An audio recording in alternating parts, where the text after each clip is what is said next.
Hello दोस्तों। तो हम क्या महाद्वीप पढ़ रहे थे। अगर भूगोल की बात करें, भूगोल में हम क्या महाद्वीप स्टार्ट किए हुए थे। महाद्वीप हमने एशिया और अफ्रीका दो महाद्वीप कंप्लीट कर लिए थे।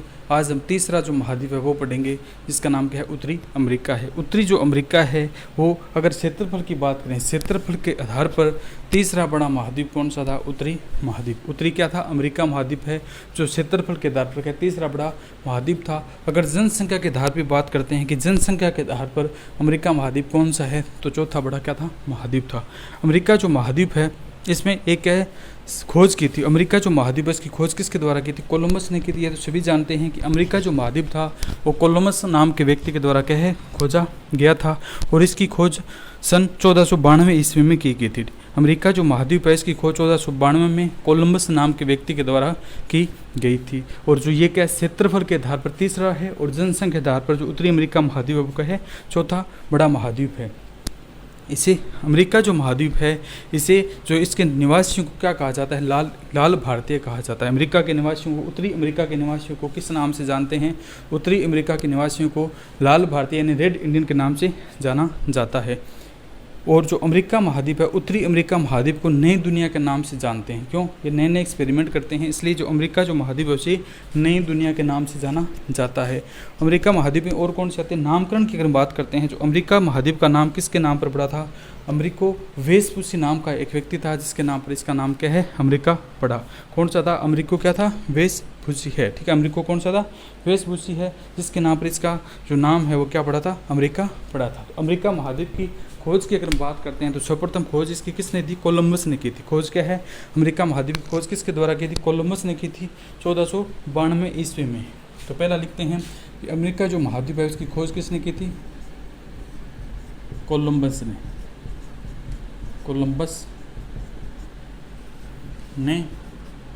कोलंबस के द्वारा 1492 में इस महाद्वीप की खोज की थी।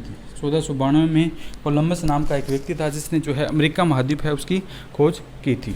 यह जो महाद्वीप है इसकी अगर हम बात करते हैं जनसंख्या की दृष्टि से कौन सा है और क्षेत्रफल की दृष्टि से है, तो अगर बात करते हैं क्षेत्रफल की दृष्टि से उत्तरी अमेरिका महाद्वीप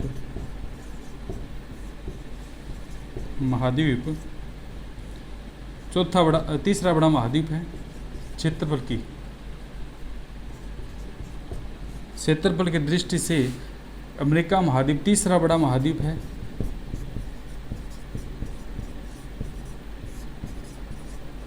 वह जनसंख्या की दृष्टि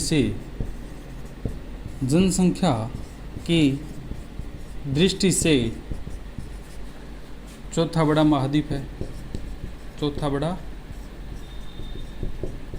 महाद्वीप है। अगर हम बात करते हैं कि ये जो महाद्वीप है क्षेत्रफल में इसका कौन सा स्थान है, तीसरा है। और जनसंख्या की अगर हम बात करते हैं तो जनसंख्या में इसका कौन सा स्थान है, चौथा स्थान है। और क्या है, अमेरिका जो महाद्वीप है इसे किस नाम से जानते हैं, नई दुनिया के नाम से जानते हैं। इसे नई दुनिया के नाम से जानते हैं।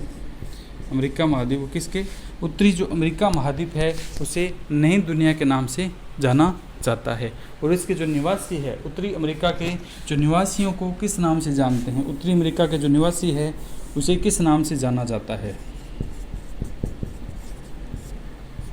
उत्तरी अमेरिका के निवासियों को लाल भारतीय यानी रेड इंडियन के नाम से जानते हैं। लाल भारतीय के नाम से जानते हैं। इसके जो निवासी है, अमेरिका महाद्वीप के निवासी है, उनको किसके, रेड इंडियन यानी लाल भारत के नाम से जानते हैं। और इसका जो नाम था वो किसके नाम पर पड़ा था, अमेरिका महाद्वीप के अगर नाम की अगर बात करते हैं तो अमेरिको क्या था, वेस्पुसी है। इसका नाम अमेरिगो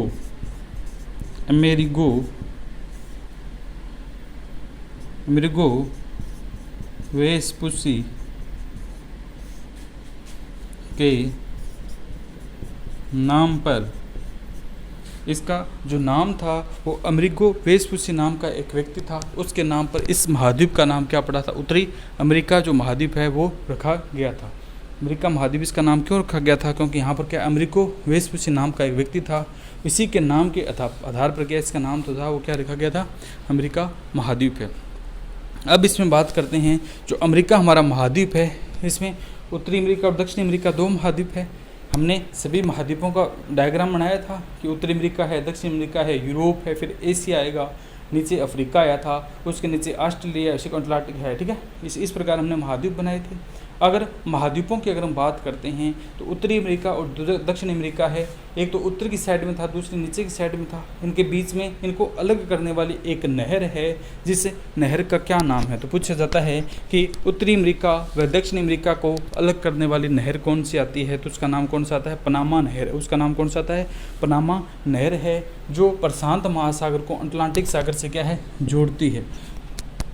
जो प्रशांत महासागर को अटलांटिक सागर से जोड़ती है वह उत्तरी अमेरिका को दक्षिण अमेरिका से अलग करती है। उस नहर का नाम बताइए। तो उस नहर का नाम क्या है, पनामा नहर है। इस नहर का नाम क्या है, पनामा नहर है। यह जो पनामा नहर है इसकी जो कुल लंबाई है वो स्वेज नहर की आधी है। स्वेज नहर मैंने बताया था कि स्वेज जो नहर थी वो एशिया को अफ्रीका से अलग करती थी, और भूमध्य सागर को लाल सागर से जोड़ने वाली नहर कौन थी, स्वेज नहर थी। उसकी लंबाई की अगर हम बात करते थे तो उसकी लंबाई 162 थी। उसकी लंबाई शायद वहाँ नहीं बताई थी, उसकी जो लंबाई थी वो कितनी थी, 162 थी। जबकि पनामा नहर की लंबाई उसकी क्या आधी है, उसकी जो लंबाई है उसकी कितनी हो जाती है, आधी हो जाती है। तो ये जो क्या है पनामा नहर है, उत्तरी अमेरिका और दक्षिण अमेरिका को क्या है, अलग करती है, और यह प्रशांत महासागर और अटलांटिक महासागर को क्या है, जोड़ने का कार्य करती है। उस नहर का नाम क्या है, उस नहर का नाम क्या है, पनामा नहर है। तो उसका नाम क्या है, पनामा नहर है। यह जो नहर है एक लोक प्रणाली पर बनी हुई है। कौन सी है, ये जो पनामा नहर है ये कौन सी है, एक लोक प्रणाली पर बनी हुई है। इसमें क्या है, विभिन्न प्रकार के लोक लगाए गए हैं। और इस नहर ने, पनामा जो नहर है इसने 1 शताब्दी यानी 100 वर्ष पूरे कर लिए है। इस कौन सी नहर है जिसने क्या है 1 शताब्दी पूरी कर ली है, तो वह कौन सी आती है, पनामा नहर है।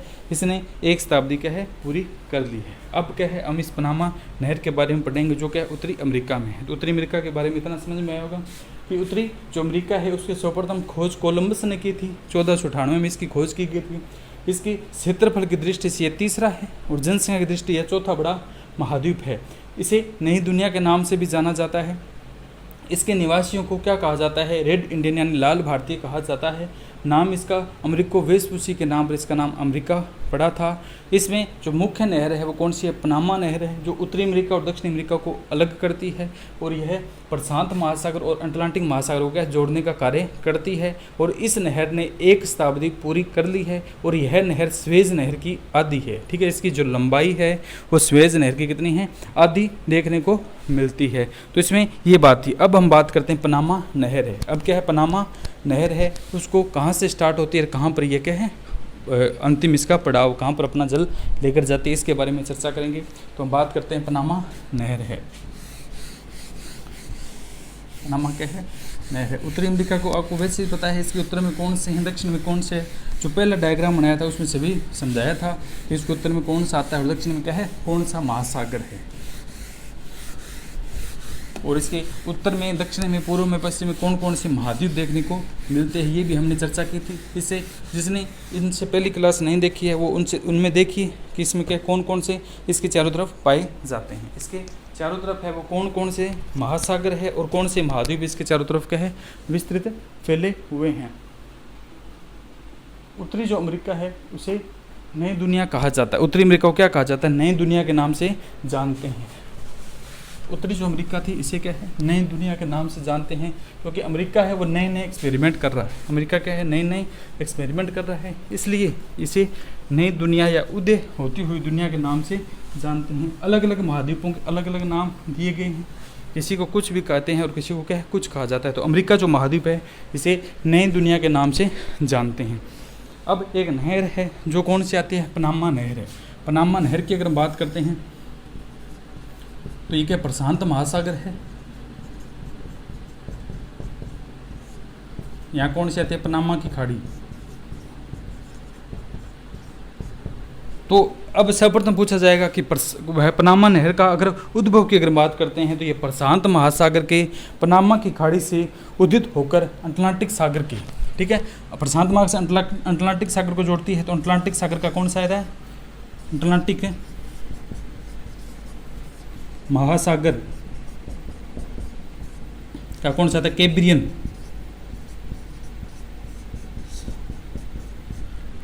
प्रशांत महासागर की पनामा की खाड़ी से अटलांटिक जो महासागर है उसका कौन सा था, कैब्रियन जो सागर है वहाँ तक अपना क्या है जल ले जाती है। यह जो जल ले जाती है इसको अगर हम बात करते हैं तो इन दोनों को क्या है जोड़ने का कार्य करती है, इन दोनों को जोड़ने का कार्य करती है। और जो उत्तरी अमेरिका है और दक्षिणी जो अमेरिका है उसको क्या है तोड़ने का कार्य करती है, यानी अलग विभाजित करती है। इस नहर का पानी क्या है इतना ज़्यादा है, इस नहर का क्या है पानी क्या है इतना ज़्यादा। पनामा की खाड़ी कहाँ पर आती है, एक पनामा क्षेत्र है वहाँ से उदित है, पनामा क्षेत्र में क्या है पनामा की खाड़ी है, पनामा क्षेत्र है, यहाँ पर क्या है पनामा की खाड़ी है। तो ये जो पानी है बहुत ही स्पीड से आता है, इसलिए इस पानी को रोकने के लिए इस नदी पर क्या है लोक बनाए गए हैं, ठीक है, इस नदी पर क्या है लोक बनाए गए हैं जिसे अलग अलग नामों से जाना जाता है। पहला तो कौन सा आता है, मीरा है, मीरा लोक है, और दूसरा कौन सा आता है, गोटन है, मीरा है, गोटन है, पेड्रो है, मीरा है और गोटन और क्या पेड्रो है। तीन जो इसके ऊपर क्या है लोग लगाए गए, यानी पानी को रोकने के लिए बांध जो बनाए गए हैं लोक प्रणाली पर आधारित है। इसे एक तो क्या है मीरा है, गोटन और क्या है पेड्रो है, मीरा गोटन और क्या है पेड्रो है, ये तीन इसके ऊपर क्या लोग लगाए गए हैं। तो यहाँ पर इनको रोकने के लिए क्या तीन जो बांध लगाए गए हैं, इसका तो कौन सा है मीरा है, दूसरा कौन सा तो गोटन है और क्या है पेड्रो है। बताऊँगा क्वेश्चन कैसे आएगा, ठीक है। तो पनामा की खाड़ी से क्या है एक नहर निकलती है, पनामा प्रशांत महासागर से अटलांटिक महासागर जाती है, जिसे क्या कहा जाता है पनामा नहर कहा जाता है।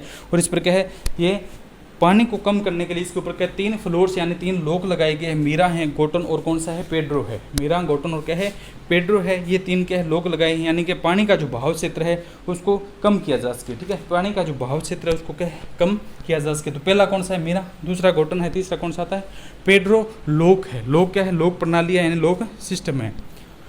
तो अब पूछा जाएगा कि लोक प्रणाली वाली नहर कौन सी है, तो आपको समझ में आ जाएगा। पहला प्रश्न तो यहीं से पूछ लिया जाता है कि लोक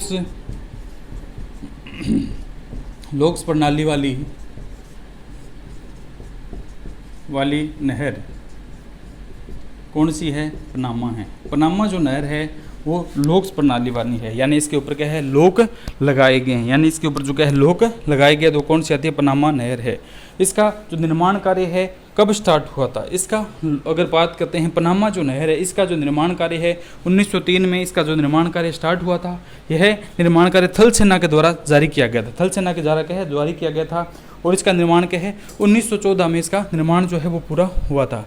इसका जो निर्माण कब पूरी हुआ था 1914 में 15 अगस्त 1914 को इसका निर्माण कार्य क्या है पूरा हुआ था। निर्माण कार्य इसके शुरू की बात करते हैं तो 1903 में निर्माण कार्य शुरू हुआ था। कब 1903 में थल सेना ने काल्डेरा की पहाड़ियाँ काटी थी और उसको क्या निर्माण किया था, थल सेना के द्वारा इसका निर्माण कार्य शुरू हुआ था। और पूरा कब हुआ था, इसका जो निर्माण कार्य है वो पूरा कब हुआ था 15 अगस्त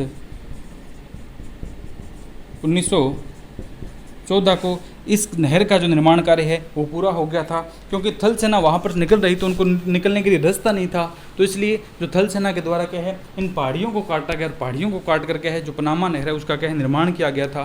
तो थल सेना से शुरुआत किया था। और दूसरा कौन सा इसका 1900 अगर बात करते हैं 14 में इसका क्या है निर्माण पूरा हो गया था। और यह जो क्या है स्वेज नहर की आदि है। पनामा नहर की लंबाई स्वेज नहर की आदि है।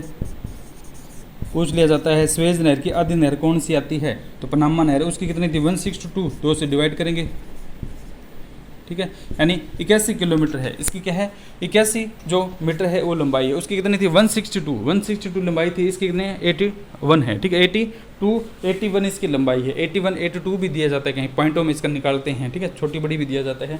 तो 81 इसकी क्या लंबाई है, यानी स्वेज नहर की आदि नहर कौन सी है, पनामा की जो खाड़ी पनामा की नहर है वो स्वेज नहर की आदि है, ठीक है। तो इसमें किसके द्वारा इसका निर्माण? थल सेना के द्वारा। कौन सी पहाड़ियों को काट कर किया था? तो कौन सी थी? कुलबेरा की पहाड़ियों को काटकर इस नहर का निर्माण करवाया गया। अगर इसका अगला पॉइंट लिखते हैं कि पनामा नहर का निर्माण, पनामा नहर का निर्माण कुलबेरा की पहाड़ियों, कुलबेरा की पहाड़ियों को काटकर, कुलबेरा की पहाड़ियों को काटकर बनाया गया, यानी किया गया। अगर हम बात करते हैं पनामा जो नहर है उसका निर्माण थल सेना के द्वारा कुलबेरा की जो पहाड़ियाँ थी उनको काटकर इस नहर का क्या है निर्माण था वो करवाया गया है। अब पूछ लिया जाता है कि वह नहर जिसने 1 शताब्दी पूरी कर ली है, तो 1 शताब्दी पूरी करने वाली नहर कौन सी है? पनामा नहर है। 1 शताब्दी पूरी करने वाली नहर कौन सी है? पनामा है। यानी जिस नहर ने 1 शताब्दी पूरी कर ली है उसका नाम बताइए, तो वो नहर कौन सी आती है? अपने क्या है? पनामा जो नहर है उसने क्या है 1 शताब्दी पूरी कर ली है। आज तक क्या है 1 शताब्दी पूरी कर ली है। अब ये तो कौन सा था? पनामा नहर है। इसकी जो मुख्य नहर थी, यानी उत्तरी अमेरिका और दक्षिण अमेरिका को अलग करने वाली, सबसे पहले पॉइंट तो अमेरिका महाद्वीप में चलते हैं तो यही आता है। पहले खोज आती है।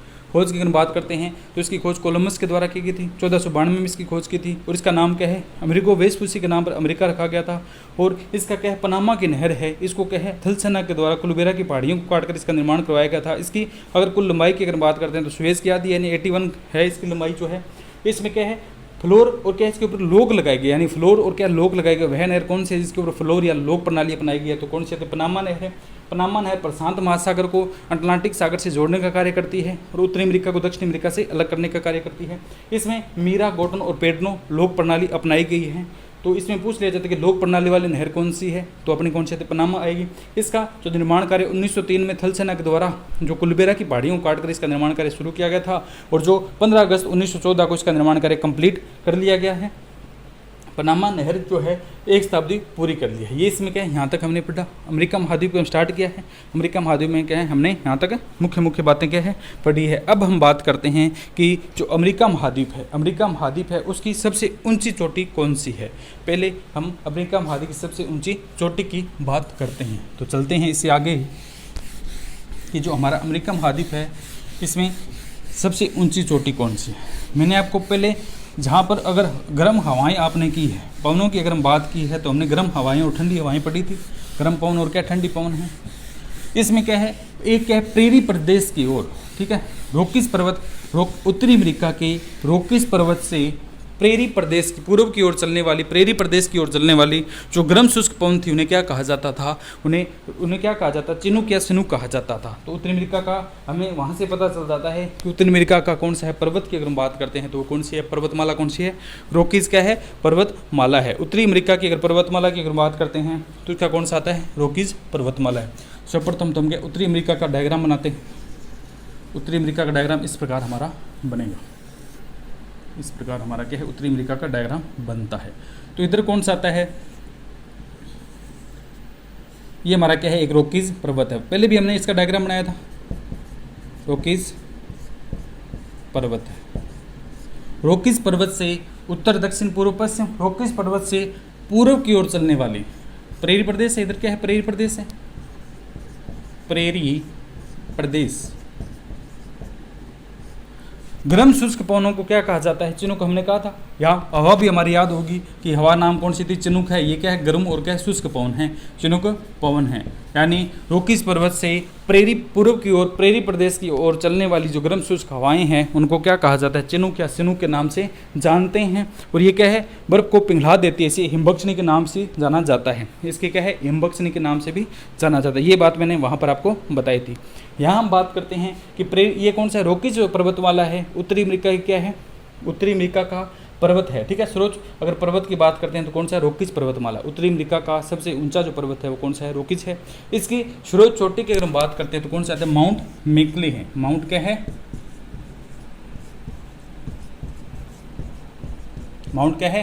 मेंकले हैं, जो इसकी क्या है सर्वोच्च चोटी है। आप चोटियों में कंफ्यूज होंगे, पर्वतमाला में कंफ्यूज नहीं होना। इनकी मेरे द्वारा क्या है इनके लिए एक शानदार ट्रिक बनाई गई है। सभी जो महाद्वीप हैं उनकी चोटियाँ और जो उनके क्या है मुख्य सर्वोच्च बिंदु है उनके बारे में मुझे ट्रिक बनाई गई। जब सारे महाद्वीप कंप्लीट हो जाएंगे तो उसको क्या है एक क्वेश्चन सीरीज के माध्यम से इनको क्या कंप्लीट करेंगे। वहाँ बिल्कुल आपको क्या समझ में आ जाएगा कि कौन सी की चोटी का क्या नाम था और क्या है कौन सी चोटी क्या नाम था और कहाँ पर गर्म हवाएं कौन सी बहती थी जब कंप्लीट होने के बाद। अब देखेंगे तो आपको समझ में नहीं आएगा। जब कंप्लीट हो जाएंगे ये महाद्वीप तो उसके बाद में क्या है इनके क्वेश्चन के माध्यम से हम क्या उनको कंप्लीट करेंगे। तो क्या है रॉकीज जो पर्वतमाला है उत्तरी अमेरिका की क्या है पर्वतमाला है, इसकी सबसे ऊंची चोटी की बात करते हैं तो कौन सी है माउंट क्या है मेकले है। माउंट क्या है मेकले जो है उत्तरी अमेरिका की क्या है सर्वोच्च चोटी है। इसके बाद की अगर हम बात करते हैं कि उत्तरी जो अमेरिका है उत्तरी अमेरिका की अगर हम बात करते हैं इसका जो निम्नतम बिंदु है निम्नतम बिंदु कौन सा है मृत घाटी है। उत्तरी अमेरिका का सबसे निम्नतम बिंदु क्या है कौन सा है मृत घाटी है, जिसे डेथ वैली कहा जाता है। जिसे किसके नाम से जानते हैं डेथ वैली के नाम से जानते हैं। यहाँ पर क्या सर्वाधिक तापमान पाया जाता है। अगर बात करते हैं उत्तरी अमेरिका का निम्नतम बिंदु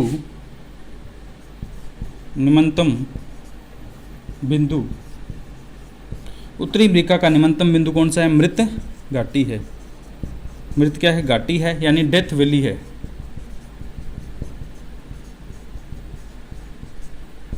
डेथ वैली है ये उत्तरी अमेरिका का क्या है सबसे निम्नतम बिंदु है। उत्तरी अमेरिका का सबसे जो निम्नतम बिंदु है वो कौन सा आता है मृत घाटी है यानी इसे डेथ वैली के नाम से जाना जाता है।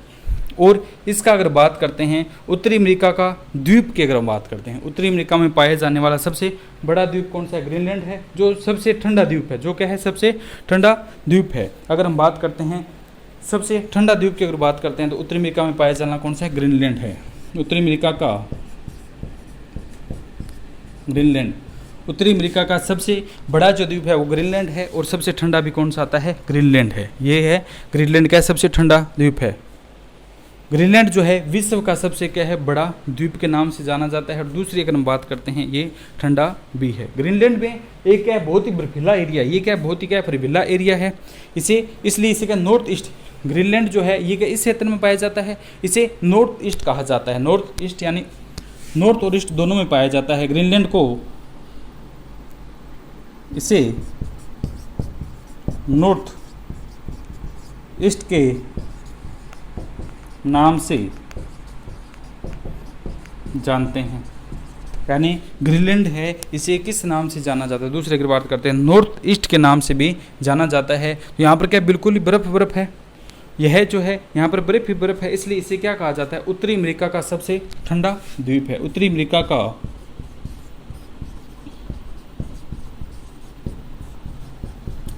क्या है सबसे ठंडा द्वीप है। कौन सा आता है हमारा जो ग्रीनलैंड जो है वो उत्तरी अमेरिका का क्या है सबसे ठंडा द्वीप है। कौन सा आता है ग्रीनलैंड है। और इसे क्या है जो ग्रीनलैंड है ये वर्तमान में किसके अधीन है। ग्रीनलैंड की बात करते हैं तो ये वर्तमान में क्या है डेनमार्क के अधीन है। ग्रीनलैंड है यह जो है वर्तमान में डेनमार्क के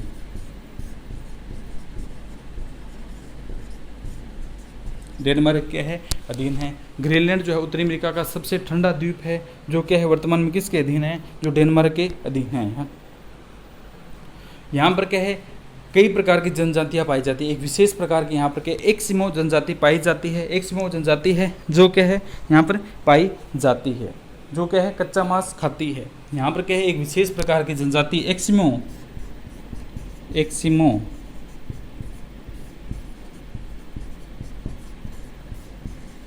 जनजाति पाई जाती है जो कच्चा मांस खाती है। जो क्या करती है कच्चा मांस क्या है खाती है। एस्किमो जनजाति निवास करती है जो क्या कच्चा मांस खाती है। और ये क्या चश्मे का प्रयोग करती है जिस चश्मे का क्या नाम है जो मछली है। मछली जो है उसके क्या दांतों को मछली के जब होते हैं उनके अगर जबड़े की बात करते हैं तो वहाँ से ये क्या निकालती है जिसे क्या कहा जाता है ठीक है जिसे इनका चश्मा इनसे क्या चश्मा बनाते हैं। और बिना पहिए की गाड़ी चलाते हैं जिसे स्लेज के नाम से जाने जाते हैं ठीक है। ये भालू का प्रयोग करते हैं और भालू के पीछे गाड़ी जोड़ते हैं जिसे क्या कहा जाता है स्लेज कहा जाता है। तो ये कौन सी आती है? हम देखते हैं कि जहाँ पर कहीं महाद्वीप क्षेत्र की बात करते हैं, द्वीपीय क्षेत्र की बात करते हैं, जहाँ बर्फबारी होती है, तो वहाँ पर क्या है, एक विशेष प्रकार की गाड़ी होती है जिसके नीचे टायर नहीं होते हैं, तो इसे क्या कहा जाता है? स्लेज कहा जाता है। तो उत्तरी अमेरिका में ये जो क्या है गाड़ी रखते हैं उसका नाम क्या है? स्लेज है। स्लेज क्या है? गाड़ी है, बिना पहिए की गाड़ी है। और इनका क्या है, अगर हम बात करते हैं भालू, भालू से क्या है, इसको खींचते हैं, भालू से स्लेज को खींचते हैं। और इनके जो बर्फ़ के बने हुए मकान होते हैं इन्हें इग्लू कहा जाता है। बर्फ़ के मकान होते हैं, बर्फ़ के मकानों को इग्लू कहते हैं। क्या कहते हैं? इग्लू। क्या कहते हैं? इग्लू कहते हैं। उत्तरी अमेरिका के जो निवासी है एस्किमो जनजाति पाई जाती है, इनके द्वारा यहाँ पर जो अपने मकान बनाए गए उन्हें इग्लू कहा जाता है। ये विशेषता के बर्फ़ के मकान होते हैं। ठीक है, तो हार्पून नामक का क्या हथियार जो इनका है वो हार्पून नाम में हथियार का प्रयोग करते हैं। हार्पून क्या है? हथियार है, जिसे किस नाम से जानते हैं? ठीक है, ये हड्डी व लोहे का बना होता है। हथियार की अगर बात करते हैं, इनका जो हथियार है वो कौन सा है? हार्पून। भाले के समान होता है। हार्पून हथियार का प्रयोग करते हैं। तो ये जनजाति पाई जाती है एस्किमो। ये क्या है? एक हथियार का प्रयोग करते हैं जिसे हार्पून के नाम से जाना जाता है। ये लकड़ी और लोहे का बना होता है। तो इसमें जो निवास करते हैं यहाँ पर क्या है, जो बर्फ़ के मकान होते हैं, तो यहाँ का तापमान है वो -डिग्री में देखा जाता है। -50 डिग्री का तापमान रहता है। तो इनकी एक नाव होती है, ये एक नाव का प्रयोग करते हैं जिसे क्या कहा जाता है? एक इनके द्वारा। अब पूछा जाएगा कि उत्तरी अमेरिका के एस्किमो जनजाति के निवासियों द्वारा जिस नाव का प्रयोग किया जाता है उसे किस नाम से जानते हैं? उसे ग्याक के नाम से जानते हैं। उसे क्या जानते हैं? ग्याक। नाव कौन सी? इनके द्वारा जो नाव प्रयोग में ली जाती है और उसे क्या कहा जाता है? ग्याक कहा जाता है। और जल की देवी सेदना की पूजा करते हैं। सेदना क्या है? इनकी जल की देवी है। ये क्या है? यहाँ दिखाई नहीं देगा आपको, इधर लिख देते हैं। जल की देवी सेदना की पूजा करते हैं।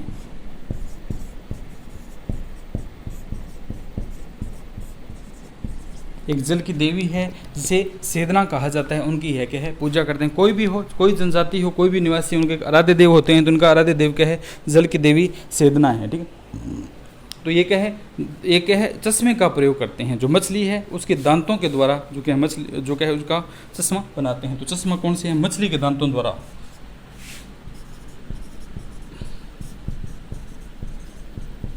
मछली के दांतों से। ठीक है, तो ये क्या था? इसमें ग्रीनलैंड की मुख्य बातें थी कि ग्रीनलैंड जो इसका क्या है उत्तरी अमेरिका का मुख्य जो द्वीप है उसे ग्रीनलैंड कहा जाता है। इसका अगर हम बात करते हैं तो इसमें और क्या क्या चीज़ें थी, तो इसके बारे में हमने चर्चा की। तो सर्वप्रथम के आज हम अमेरिका महाद्वीप स्टार्ट किया है। अमेरिका महाद्वीप की अगर खोज की अगर बात करते हैं तो कोलंबस के द्वारा की गई थी। 1492 में इस महाद्वीप की इनके द्वारा क्या खोज की गई थी और इसका नाम अमेरिको वेस्पुसी के नाम पर इसका नाम क्या है? अमेरिका रखा गया था। इसे महाद्वीप को नई दुनिया के नाम से जानते हैं और इस महाद्वीप में रहने वाले निवासियों क्या कहा जाता है? रेड इंडियन यानी कि लाल भारतीय के नाम से, रेड इंडियन लाल भारतीयों के नाम से जानते हैं। कौन से में? उत्तरी अमेरिका में। अब उत्तरी अमेरिका की बात करते हैं तो उत्तरी अमेरिका को दक्षिण अमेरिका से एक नहर जोड़ते हैं। पहला पॉइंट यहीं से उठा लेते हैं, जिस चीज़ को हम जानते हैं वहीं से पकड़ते हैं। तो उत्तरी अमेरिका और दक्षिण अमेरिका को तोड़ दें जो वाली नहर वो क्या? पनामा नहर है। सर्वप्रथम यही मैप में हमारे द्वारा यहीं देखा जाता है। एटलस में देखेंगे तो सर्वप्रथम पनामा नहर ही आएगी, तो इसको पकड़िए। अब पनामा नहर को अगर हम बात करते हैं तो ये उत्तरी अमेरिका और दक्षिण अमेरिका दोनों को अलग करती है और प्रशांत महासागर अटलांटिक महासागर का जोड़ने का कार्य कौन सी करती है?